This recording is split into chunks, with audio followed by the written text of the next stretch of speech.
Genesis 26. Now there was a famine in the land, besides the former famine that was in the days of Abraham.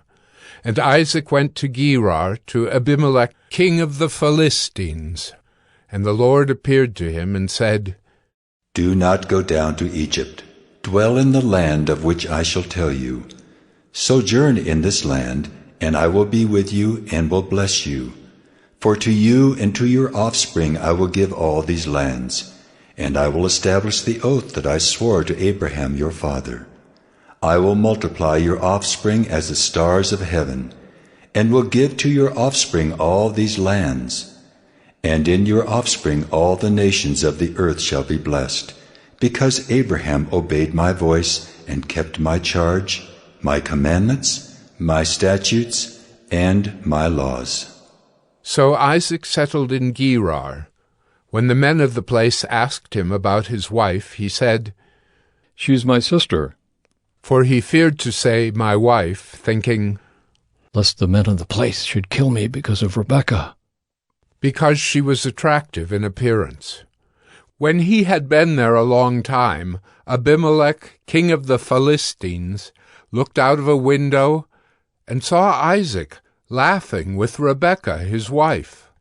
So Abimelech called Isaac and said, Behold, she is your wife. How then could you say, She is my sister?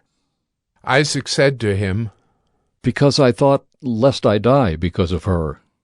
Abimelech said, What is this you have done to us?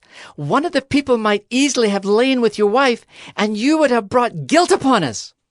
So Abimelech warned all the people, saying, Whoever touches this man or his wife shall surely be put to death. And Isaac sowed in that land, and reaped in the same year 100-fold. The Lord blessed him, and the man became rich, and gained more and more until he became very wealthy.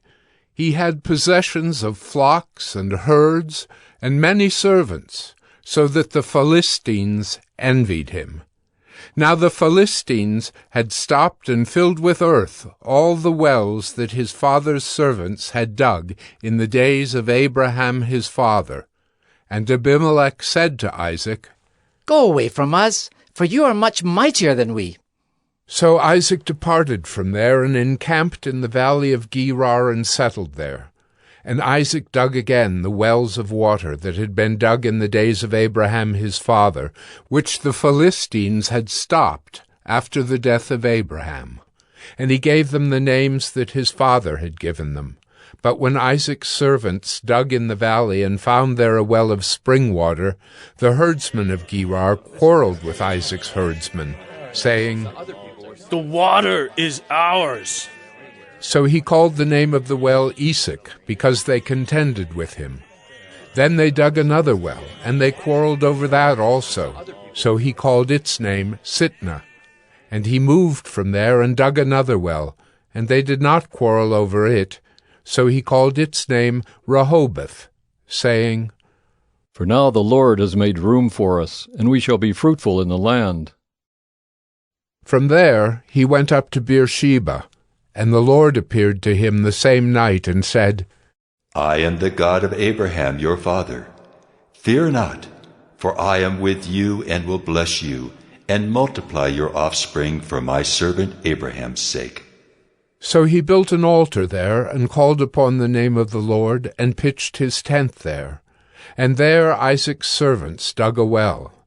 When Abimelech went to him from Gerar with Ahuzzath his adviser and Phicol the commander of his army, Isaac said to them, Why have you come to me, seeing that you hate me, and have sent me away from you? They said, We see plainly that the Lord has been with you. So we said, Let there be a sworn pact between us, between you and us, and let us make a covenant with you, that you will do us no harm, just as we have not touched you and have done to you nothing but good, and have sent you away in peace. You are now the blessed of the Lord. So he made them a feast, and they ate and drank. In the morning they rose early and exchanged oaths. And Isaac sent them on their way, and they departed from him in peace. That same day Isaac's servants came and told him about the well that they had dug, and said to him, "We have found water." He called it Shibah. Therefore the name of the city is Beersheba to this day.